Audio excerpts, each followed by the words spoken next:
Welcome to Chillin' 101. We hope this video helps. You start by making sure power and basics are right. Swap in fresh batteries and remove any silicone case because signal gets blocked. Once done, power cycle the Xfinity box and confirm the TV is on the correct HDMI input so voice commands will map to the right device. Make sure your gateway or Wi-Fi is steady. Voice features rely on the set-top connection. If you have a voice-enabled remote, keep it within 3 to 6 feet when testing to avoid range issues. Now focus on pairing and software. Press and hold Xfinity and to enter pairing mode, then follow on-screen prompts to re-establish the link. This resets communication and often fixes voice recognition.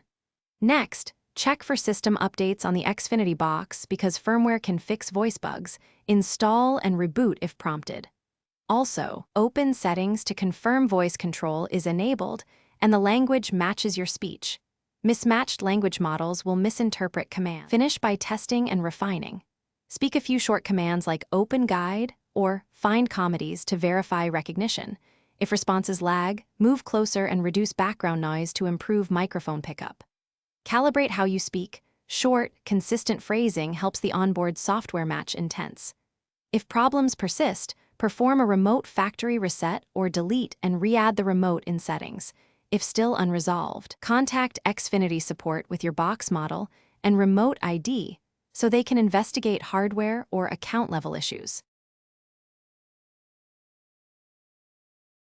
Thanks for watching. Consider subscribing if we helped you.